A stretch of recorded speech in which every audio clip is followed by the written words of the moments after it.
예, 저희 책 32페이지 개정세법부터 보도록 하겠습니다. 올해는 법인세 분야의 개정 내역은 그렇게 많지는 않아요. 그래서 몇 가지 사항들만 좀 설명 좀 드리고 또 뒤에서 이제 본문상에서 또 설명드린 사항들이 있으면은 좀 말씀 좀 드리도록 할게요.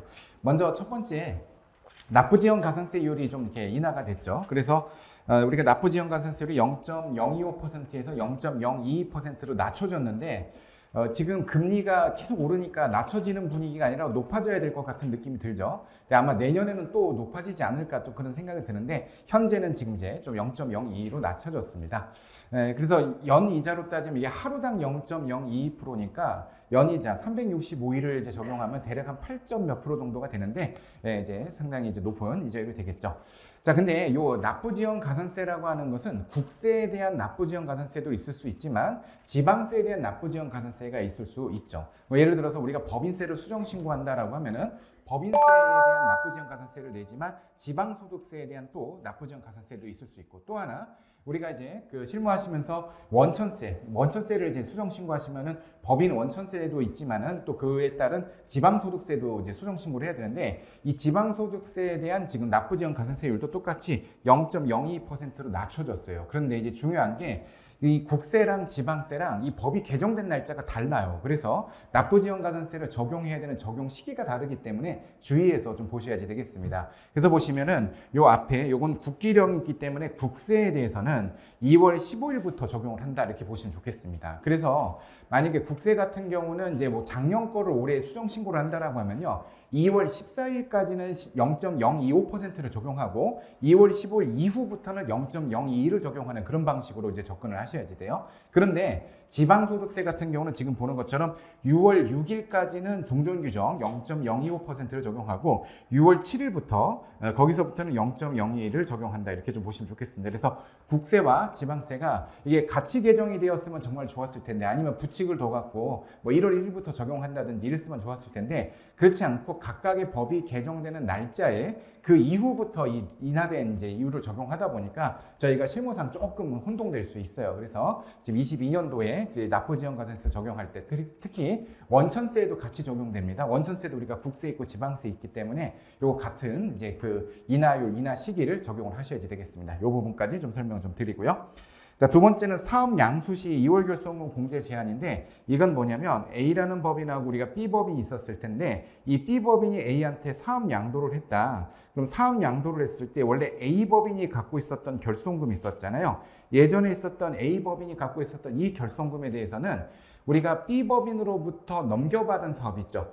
사업 양수한 사업에서는 공제를 안 하는 거예요. 즉 A법인의 그 원래 갖고 있었던 사업부에 대해서만 공제를 하는 그런 방식으로 되어 있습니다. 요거는 제가 뒤에 이제 요 결손금 공제 부분 나올 때 한 번 더 설명을 좀 드리도록 할게요. 그래서 사업 양수도 할 때 양수법인의 기존 2월 결손금, 이 양수법인이라는 거는 A를 얘기하고요. A라는 법인의 기존 2월 결손금은요, 그 양수법인 A의 기존 사업 부분에 발생한 소득에서만 공제를 해요. 즉 B로부터 어떤 사업을 우리가 받아가지고 왔을 때 B 사업에서는 공제를 할 수 없다. 뭐 이런 규정입니다. 이건 뒤에서 한번 좀 설명 좀 드리고, 요건 이제 그 적용 시기도 한번 좀 보셔야 되는데, 사업양수도 계약 자체가 22년도 1월 1일 이후에 계약이 체결된 분부터 이 부분이 적용이 된다. 이렇게 좀 보시면 좋겠습니다. 자, 그 다음에 성실신고 확인 제도에서도 조금 이제 달라지는 게 있는데, 우리가 성실신고 확인 제도는 주로 이제 개인 사업자에게 많이 적용을 하고 있죠. 그런데 개인 사업자가 법인으로 전환하면 법인도 3년간 성실신고 확인서를 냅니다. 그렇죠? 그런데 이때 이 개인에서 법인으로 전환한 후에 이 법인이 다시 다른 법인으로 사업양수를 했을 때 사업양수도 된 그 법인도 성실신고 대상자가 된다. 즉 뭐냐면 개인 사업자에서 법인 전환을 하고 성실신고 확인을 하기 싫어서 사업양수도를 했고 다른 법인에 몽땅 다 넘겨버리는 거예요. 그렇게 피해가는 걸 방지하기 위해서 그 사업양수도 한 그 법인도 성실신고 대상자가 된다는 규정이 올해 안에 생겼습니다. 그래서 전환한 법인으로부터 다시 한번 사업을 인수해서 영위 중인 내국법인도 여기도 이제 그 성실신고 대상자가 되고요. 그 다음에 성실신고 확인 불성실 가산세율이 하나 추가됐어요. 원래 성실신고 확인 불성실 가산세는 55%, 산출수익 5%만 있었는데 수익금의 0.02% 둘 중 맥스 큰 걸로 가져가는 거. 요 동그라미 2번 부분이 신설이 되었다. 이렇게 좀 보시면 좋겠고. 자, 그 다음에 성실신고 확인 대상 법인을 따질 때 우리가 기업액의 기준에 따라 계산한 매출액에 70% 이상이 부동산 임대소득, 이자소득, 배당소득으로 이루어져 있으면은 이런 법인들을 이제 우리가 성실신고 대상 법인, 부동산 임대업 주업법인 등이라고 이렇게 부르게 되어 있어요. 자, 그런데 지금 요 70%가 비율이 50%로 좀 낮아졌어요. 그래서 혹시라도 작년까지는 성실신고 대상자가 아니었는데 올해 성실신고 대상자가 되는 경우가 있을 수 있겠습니다. 이렇게 한번 좀 보시면 좋겠고요. 자, 그 다음에 중소기업 퇴직연기금 제도의 시행이다라고 되는데, 여러분, 우리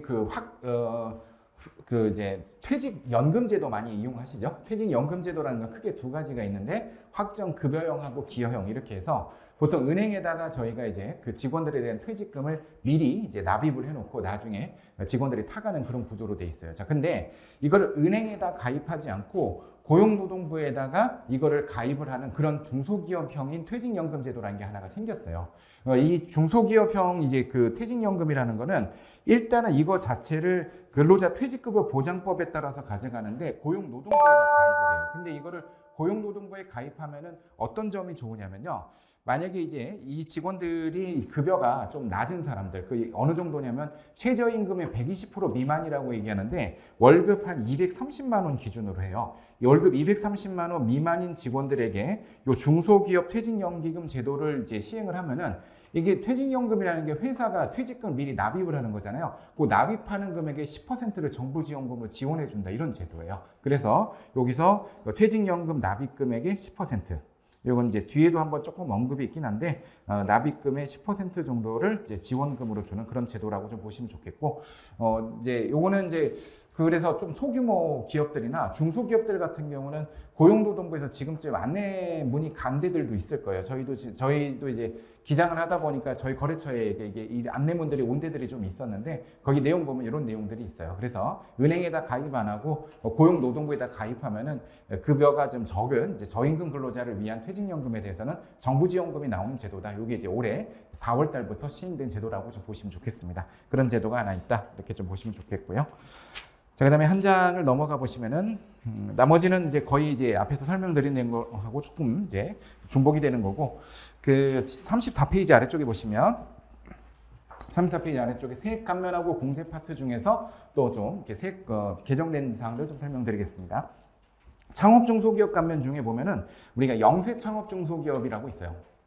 영세한 창업 중소기업은 세액 감면을 또 50%나 이제 100%를 해주는데 그 영세한 중소기업의 범위가 이제 4,800 총수익금 4,800 이하에서 8천만 원 이하로 이제 개정이 된 거죠. 이제 그 이유는 이제 보시면은 우리가 간이과세자 기준 금액이 4,800에다 8,000으로 이제 바뀌었잖아요. 그거랑 이제 맞춰서 변경이 좀 되었다 이렇게 좀 보시면 될 것 같고요. 그 다음에 오른쪽에 이제 세액공제 쪽에서 보면요, 국가 전략기술이라고 하는 이제 부분이 이제 새로 생겨요. 그래서 우리가 보통 세액공제를 적용할 때 특히 연구인력개발비 세액공제는 크게 이제 두 가지로 지금까지는 구분을 했었어요. 일반 연구인력개발비랑 그 다음에 이제 신성장 연구인력개발비 이렇게 있었거든요. 근데 세 번째 국가전략기술이라는 걸 하나 더 만들었어요. 그래서 나중에 이제 아마 내일 정도에 저희가 연구인력개발비 설명할 때 한 번 더 설명드릴 텐데 일반 연구인력개발비보다 신성장은 조금 더 세액공제율이 더 높고 여기 나오는 이제 국가전략은 세액공제율이 더 높아요.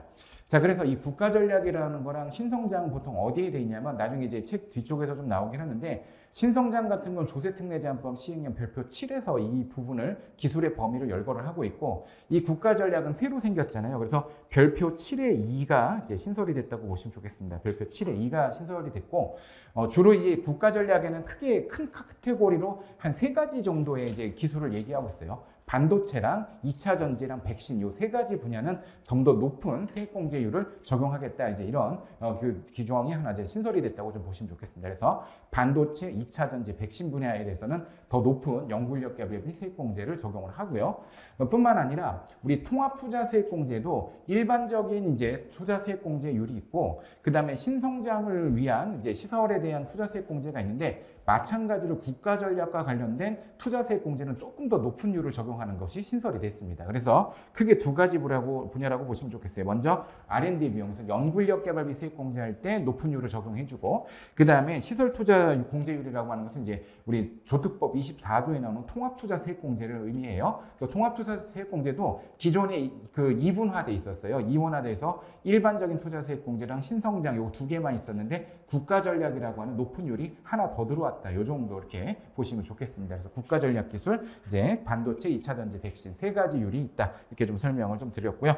그게 이제 밑에 보시면은 별표 7에 2에 들어가 있고 반도체, 2차 전지, 백신 관련된 기술이다. 나중에 이제 책에 또 제가 표를 넣어놨으니까 한번 좀 보시면 좋겠고요. 자, 그 다음에 이 신성장 기술은 이제 별표 7에 있는데 이 신성장 원천 기술 분야에다가 몇 가지가 좀 추가된 부분이 있습니다. 그래서 탄소 중립 분야라든지 뭐 미래차라든지 바이오, 희소금속 이런 관련된 이제 기술들이 좀 추가된 부분이 있어서 좀 고려해 주시면 좋겠습니다. 자, 그 다음에 성과 공유 중소기업에 대해서 성과 공유를 하는 이제 중소기업이 있으면은 이제 그 경영 성과급을 줬을 때 그 경영 성과급에 대해 세액공제를 적용해 주는데 이 세액공제율이 10%에서 15%로 좀 인상이 됐다. 그래서 높은 공제율을 적용하도록 되어 있다. 이 부분 보시면 좋겠고. 자, 그 다음에 경력 단절 여성을 고용을 하면요. 현재 그 경력 단절 여성을 고용한 그 이제 기업에게는 급여, 인건비의 30%를 세액공제를 해줘요. 중소기업 같은 경우는 뭐 상당히 많이 해주죠. 근데 그 경력 단절 여성이라는 것은 이제 결혼이나 임신으로 인해서 회사를 다니다가 회사를 이제 퇴직을 했다가 다시 이제 그 회사로 이제 복귀를 하는 그런 형태가 될 텐데 이때 그 경력 단절 여성의 범위가 3년 이상 15년 이내 동종 업종에 또 취업을 한다고 했는데 이거를 퇴직 후 2년 이상으로 이제 개정이 됐죠. 그래서 이제 그 경력 단절 여성의 범위가 좀 더 넓어진 거라고 좀 보시면 좋을 것 같습니다. 그래서 퇴직 후 2년 이상 이제 아이를 키우다가 이제 다시 복귀를 했을 때 경력 단절 여성으로 봐서 세액공제가 가능한 거라고 좀 보시면 좋겠고. 자, 그 다음에 고용증대 세액공제 같은 경우는요, 우리가 그 청년과 청년 외의 공제 금액이 좀 달라요. 그래서 청년 같은 경우 원래 기존에는 400만 원, 800만 원, 그 다음에 이제 1100만 원, 그 다음에 수도권에는 1200만 원 이렇게 돼 있었는데, 요게 수도권 외 지역, 오늘 잘 보셔야겠죠. 저희 같이 이제 수도권 외 지역 같은 경우는 청년의 공제금액만 한시적으로 100만 원을 더 인상해 줍니다. 이게 21년부터 작년에도 아마 적용이 됐을 텐데 작년 21년도랑 올해 22년도까지 한시적으로 적용하는 제도고요. 그래서 지금 보시면 원래는 수도권 외 지역의 대기업은 400이었는데 500을 적용해 주고요. 청년만이에요. 청년만. 그 다음에 또 이제 중견기업은 이제 900만 원을 800인데 900만 원 적용해 주고 이제 그 다음에 수도권의 청년에 대해서는 중소기업은 1200인데 1300을 적용해주는 그런 형태가 됩니다. 그래서 세액공제율이 100만 원씩 더 인상이 돼서 많은 세액공제를 적용받을 수 있다. 이렇게 좀 봐주시면 좋겠고요. 그 다음에 이제 여러분 아마 실무하시면서 우리가 세액공제 적용받을 때 보통 중소기업 같은 경우는 고용증대 세액공제 받으면은 사회보험료 세액공제도 같이 받으시죠. 보통 이제 직전 연도보다 근로자가 증가됐을 때 이제 고용증대 세액공제 대상도 되고 사회보험료 세액공제 대상도 같이 동시에 적용이 되거든요. 근데 여러분 최저한세나 이런 거 걸리게 되면은 보통 어떤 걸 먼저 적용을 받으세요? 사회보험료랑 고용증대 있으면 사회보험료 많이 받죠. 왜 그러면 저도 그런데 이제 고용증대 세액공제 같은 건 농특세를 내야 되지만 사회보험료는 농특세를 이제 안 내도 되니까 훨씬 더 이제 유리하니까 사회보험료를 우선적으로 적용받고 또 하나 우리 고용증대 세액공제 내일 우리 자세히 설명하겠지만 고용증대 세액공제를 받고 2년 내에 고용이 감소하면은 추징세액이 나와서 납부를 하죠. 근데 이 사회보험료 세액공제는 고용 감소돼도 추징 규정이 없었어요. 왜 과거형이냐면 올해 개정이 돼서 새로 생깁니다. 그래서 사회보험료 세액공제도 고용 감소 시 추징 규정이 생겨서 자, 그 대신 이 고용증대 세액공제는 원래 구조가 어떻게 돼 있어요? 고용증대 세액공제는 그 고용이 증대된 사업연도와 이후 2번을 받게 돼 있죠. 중소중견은. 그러니까 고용유지 요건이 2년이었는데 사회보험료 세액공제는 증대된 사업연도와 그 다음 한 번을 더해주는 구조이기 때문에 고용 유지 기간이 1년이에요. 그래서 1년 안에 이제 감소를 하면은 추가 공제가 안 되면서 동시에 이제 그 감소분에 대해서 예전에 공제받았던 세액을 다시 납부하는 이제 추징 규정이 생겼어요. 근데 요 신설된 이 사회보험료 추징 규정은요, 여기 옆에 나오는 시행일을 좀 잘 보셔야 돼요. 시행일이 좀 길죠. 내용이 조금 어려운데 뭐라고 돼 있냐면 2022년 1월 1일 요게 이제 개정이 돼서 시행이 됐는데 요 시행 전에 상시 근로자 수가 그 증가를 해서 세액공제를 받았을 때는 종전의 규정에 따른다라고 돼 있어요. 이게 무슨 얘기냐면 자, 우리 잠깐 올해 법인세 신고할 때 좀 생각을 해볼게요. 2021년도에 고용이 증가돼서 우리가 사회보험료 공제를 받았어요. 사회보험 공제를. 그런 다음에 만약에 2022년도에 고용이 감소됐잖아요. 그럼 이 경우에는 추징을 안 해도 된다는 뜻이에요. 왜냐하면 이 법의 시행 이전에 이미 고용이 증가돼서 세액공제를 받은 부분에 대해서는 그 부분은 종전의 규정이 따른다라고 했으니까 종전 규정, 우리 추징 규정이 없었잖아요. 그래서 올해 법인세 신고할 때는 고용이 감소돼도 사회보험료 추징세액을 계산하지 않아도 됩니다. 자, 그러면은 이 개정 규정은 언제부터 적용되는 것이다? 2022년도에 우리가 올해 법인 결산을 하면서 세액공제를 받은 분에 대해서 내년도죠. 23년도에 감소가 일어나면 그때부터 2023년도 귀속분부터 추징세액이 계산이 되는 것이다. 이렇게 보시면 좋겠습니다. 그래서 이 부분은 이제 다시 한번 개정이 돼서 추징세 규정이 생기긴 했지만 올해 감소분에 대해서는 우리가 그 추징을 하지 않고 내년도부터 이제 나오고 그러다 보니까 이제 올해는 감소분에 대해서 이제 납부를 안 해도 되지만 대신에 이거는 또 생각해 봐야겠죠. 올해 사회보험료 세액공제를 받을 때 추징분을 고려해서 이걸 세액공제를 받을 건지 안 받을 건지 좀 이제 생각을 해보는 거 이제 그런 거는 좀 필요할 수 있겠죠. 자, 그래서 이 부분까지 이런 경우엔 추징이 나오지 않고 결국에는 2022년도 이후에 공제받은 분부터 추징이 된다는 것까지 알아두시면 좋겠습니다.